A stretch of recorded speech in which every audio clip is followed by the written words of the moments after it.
Yo, it's Sway. Sway. Sway. Sway. Sway. Sway. Sway. In the morning. In the morning. In the morning. In the morning. In the morning. In the morning. Only on Shade 45. Wake your fuck ass up.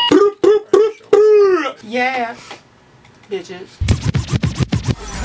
You ever think why I chose you? Because I own you. Couldn't if you tried. Broken City, rated R.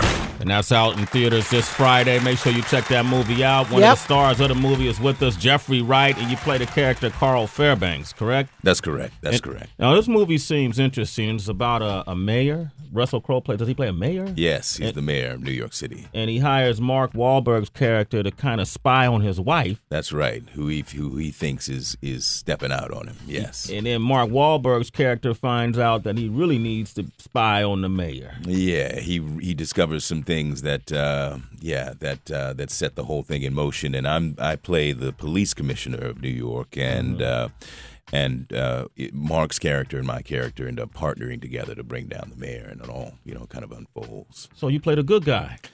Relatively, it's kind of a rough, brutal world that we inhabit there. So he's the relative good guy, but he's he does what he has to do. Mark Wahlberg went on record and said this is a role he always dreamt of playing as when he first got the acting bug.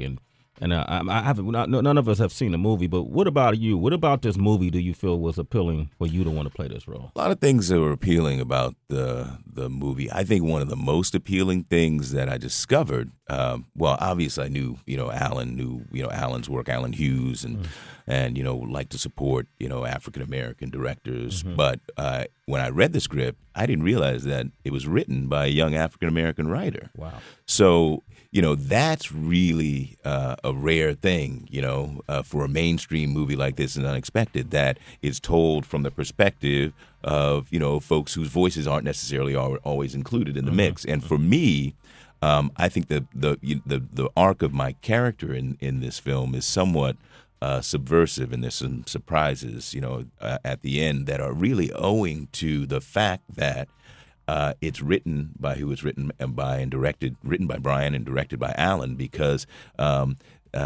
they play with some presumptions that people would might make about how this character walks through the room. So it's that was very appealing to me. Very appealing. Yeah.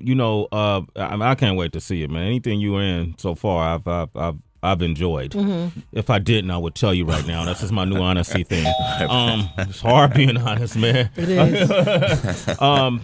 Hunger Games. Yeah. You guys started shooting Hunger Games. Mm-hmm. Jennifer Lawrence has been sweeping the award shows.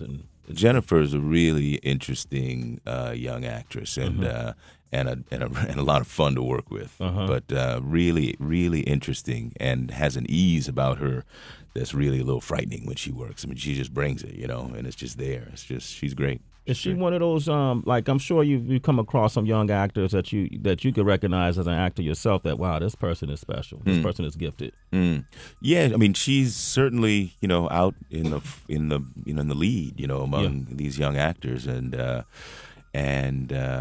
actually haven't seen Silver Linings yet, but I've obviously been working with her for the past 3 months or however long it's been, and she's just got a quality about her that one of the most interesting things about her is her face. Yeah, the character Katniss in the Hunger Games is it's obviously like kind of a dystopic post-apocalyptic North America, and as written, she's kind of olive skin and kind of multi-ethnic. And when Jennifer dyes her hair black, and you look in her eyes, apparently like her grandfather's Native American, you see, if you look at her face is one thing at one point, and then it's another thing at another time. From an ethnic standpoint, it's really fascinating. It's also very beautiful and appealing to look at. But she's got a really interesting way that she just appears some things to some people and another to another. She's interesting. She's interesting. All right, you guys are shooting in Hawaii.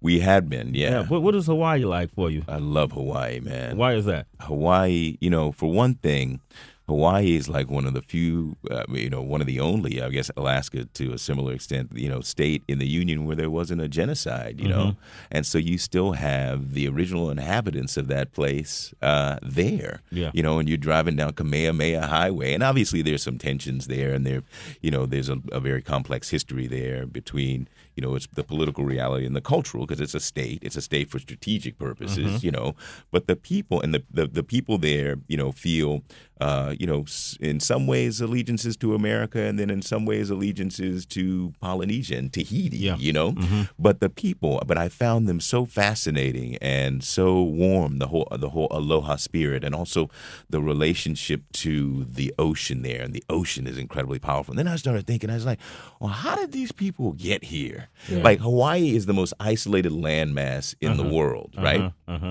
Nearest island is like 2,500 miles away, right? So how did these folks get here? Well, they got there by boat. And they got there by boat like something like 1,300 years ago, apparently they estimate, like 700 A.D. And then you go, well, if they got here by boat, 2,000 miles nearest landmass from here, why do we presume that Christopher Columbus was the first to reach? No, nobody presumes North that America any longer. But by boat. But think from a technical standpoint, these guys were the most advanced ocean farers, at the time, like more advanced than the Europeans 1,300 years ago. Amazing people. Well, amazing people. Well, if we got to rewrite the history books. Well, that's what it is, right? They should be. Jeffrey Wright, ladies and gentlemen. Man, let me take one call. I've been hogging the interview. I said I wouldn't hog the interview. All right. Okay, but I've been hogging the interview. Kevin in Mississippi, real quick. What would you like to say? What's up, fam? What's up, Sway? What's up, B? Hey. What up? It's a new year. I'm going to call y'all fam, man. Y'all my family. That's what's up, fam. Hey, what's up, man? Hey, Mr. Jeffrey Wright. I look up to you for that Bond movie, man. You going to keep representing us so good in the Bond movie, man? Well, I appreciate that, and I think I hear rumors. The producers of the Bond movies are amazing people. It's the Broccoli's, and but they're also very secretive about what's going to happen with the next movies. But I get some indications that the character's coming back. Yeah, the reason I was not in Skyfall was not because I'm no longer in the part of the franchise. It's just Felix is not in all of the movies, but yes, he may creep back. His voice is so dope. You should do voiceover work. Well, I have from time to time. You got some ideas? Yeah, my wake up. So good morning, Heather. Yo, Jeffrey Wright, man, it's an honor. Sorry, pleasure, I appreciate man. it. Thank you. Please come back and join us, man. All right. Broken City is out in theaters this Friday. Make sure you check it out. It's Sway in the morning, only on Shade 45.